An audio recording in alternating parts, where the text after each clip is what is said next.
लग्नाचं आमंत्रण घेऊन आलेला, रायबाचं आमंत्रण निमंत्रण तांदळाचं हे घेऊन आल्याच्या नंतर त्या दरबारामध्ये नंतर कळलं की काहीतरी वेगळं घडतंय, काहीतरी प्रत्येकाच्या चेहऱ्यावर आहे. मला सांगा म्हणे काय आहे, मला कोणी सांगत का नाही असं तानाजींनी सांगितल्यानंतर कोणीतरी सांगितलं की कोंढाणा किल्ला स्वराज्यात आणणं खूप गरजेचं आहे आणि महाराज स्वतः लढायला निघालेत.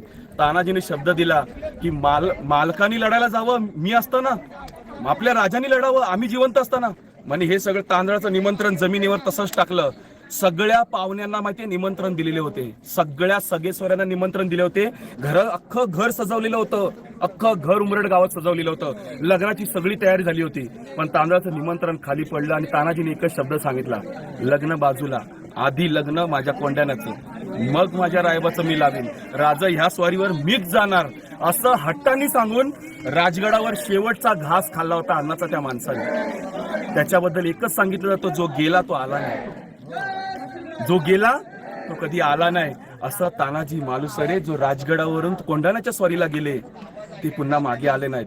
लहानपणापासून सतत सोबत असणारा सवंगडी, कुठल्या युद्धामध्ये सोबत नव्हता असा सवंगडी, मैत्री काय असते हे सांगणारा सवंगडी होता. आणि तो क्षणात एका किल्ल्यासाठी महाराजांनी गमावला. तो क्षण महाराजांना आठवला की आज हे सिंहासन बघायला माझा तान्या नाही, कोण नाही, माझा तान्या जिवंत नाहीये. त्याचं हे सगळ्यांचं स्वप्न होतं की आपलं राज्य तयार व्हावं. त्यांनी माझ्यासाठी जीवाचं रान केलं, या रयतेसाठी केलं, या सिंहासनासाठी केलं. आज तो तान्या जिवंत नाहीये बघायला. बहिर्जी नाईक महाराजांचा तिसरा डोळा होता, त्या दिवशी सदरेमध्ये बसलेला होता वेषांतर करून.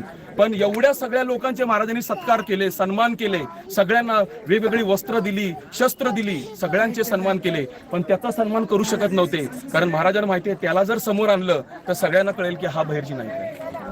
सगळं असून सुद्धा महाराजांना ते करता येत नव्हतं, कारण महाराजांच्या प्रत्येक लढाईत सगळ्यात मोठा वाटा त्या व्यक्तीचा होता. महाराजांना किती वाईट वाटत असेल की मला त्याला काहीतरी द्यायचं आहे पण मी देऊ शकत नाही. जो एक काळ या जावळीच्या लढाईमध्ये आपल्याच विरुद्ध लढत होता, असे दोन हात महाराजांना मजबूत मिळाले, ते म्हणजे बाजीप्रभू देशपांडे आणि मुरारबाजी देशपांडे. आणि तोच काळ नंतर महाराजांच्या काळात छत्रपती शिवाजी महाराजांसाठी आणि रयतेसाठी शेवटच्या तुकडाच्या, शरीराच्या तुकड्यापर्यंत, त्या पावनखिंडीमध्ये, त्या घोडखिंडीमध्ये शरीराचा तुकडाचा लचका जमिनीवर पडेपर्यंत स्वराज्यासाठी लढला. साशे माळून ते बाजीप्रभू देशपांडे हे सिंहासन बघायला शिल्लक नव्हते. महाराजांना वाईट वाटत होतं. हे सगळं त्यांनी याच्यासाठी केलं होतं हे महाराजांना दिसत होतं. पण पहिलं पायरीवर जेव्हा पाऊल ठेवलं तेव्हा त्यांना आठवलं की पुरंदरच्या लढाईमध्ये, तुम्हाला फार कमी लोकांना माहिती असेल की स्वराज्यामध्ये असे दोन मावळे असे झाले, फक्त आपल्याला इतिहास माहित नाही. शत्रूला मुंडकं कापलं होतं, मुरारबाजी देशपांडेंचं शिर कापून जमिनीवर टाकलं होतं, तरी त्याच्या धडावरती दोन तलवारी लढत होत्या. बघा, अंगात काटा येतो नुसतं ऐकलं की. ज्याचं धड नव्हतं तो सुद्धा लढत होता असा, मुंडकं नसताना. असे मुरारबाजी देशपांडे आज ते सिंहासन बघायला नाहीये.